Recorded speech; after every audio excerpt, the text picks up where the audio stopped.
না প্ৰস্তুতি ৰেডি অকল অহাকালি সময়টো ৰৈ আছে 12টা বাজি গতিকে অহাকালি মানে 12 বজাত হ'ব অহাকালি 12 বজা হোৱাৰ লগে লগে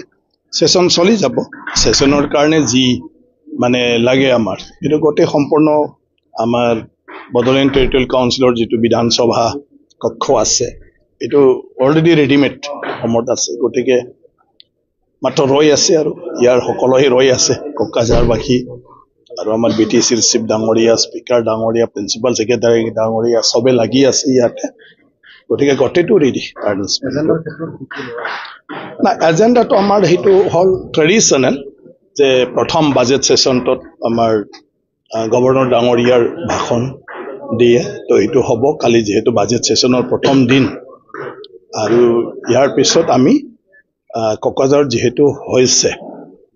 মানে তাত আমি অধ্যক্ষৰ মানে উদ্যোগত স্পিকাৰ্ছ ইনিচিয়েটিভত আমি এটা বিষয় লৈ আলোচনা কৰোঁ যেটো বিধানসভাত মানে বিভিন্ন প্ৰশ্নকালীন বা অন্যান্য শিতানত সম্ভৱ নহয় সব বিষয়টো কথা পাতা আৰু যেটো জৰুৰী বুলি ভাবে সেইকাৰণে এইবাৰ প্ৰথম মানে ঐতিহাসিক দিন হেতু অসম বিধানসভাৰ কক্ষৰ বাহিৰত বহিব গতিকে ক'ত বহিব এইটো হ'ল 6 শিডিউল এৰিয়াত বডোলেণ্ড টেৰিটৰিয়েল কাউন্সিলৰে বিধানসভা কক্ষত বহিব হেতুৰ কাৰণে মুখ্যমন্ত্ৰী ডাঙৰীয়াই এডভাইস দিছে যে আমি এক্সক্লুসিভলি 6 শিডিউল এৰিয়াৰ বিষয়ে তাৰ মানে সামাজিক অৰ্থনৈতিক আৰু সকলো দিশৰ উন্নয়ন আৰু সেই কাউন্সিলটো এম্পাৱাৰমেন্ট কৰাৰ ক্ষেত্ৰত কি মানে বিষয় আছে যেটোৰ ওপৰত অসম চৰকাৰে উদ্যোগ ল'ব পাৰে ইয়াৰ ওপৰত এটা চৰ্চা যত সকলো বিধায়কে পাৰ্টিসিপেট কৰিব তেওঁলোকৰ মনৰ কথা ক'ব আৰু আমাৰ 6 শিডিউল এৰিয়াৰ বিধায়কসকল আছে তেওঁলোকে 6 শিডিউল বিষয়ে চলি থকা আৰু প্ৰয়োজনীয়তা তেওঁলোকৰ কি মানে বিষয় আছে যেটো অসম চৰকাৰে উদ্যোগ ল'লে সেই এৰিয়া বিলাকো মানে সব ক্ষেত্ৰতে আগবাঢ়ি যোৱাত মানে সহজ হয় সেইবোৰ বিষয় তেওঁলোকে তাতে চৰকাৰক দৃষ্টিগোচৰ কৰাব আৰু গোটেই কথাটো বিধানসভাই চৰকাৰলৈ প্ৰেৰণ কৰিব যিমানখিনি ইয়াত আলোচনা হ'ব সেইদিনেও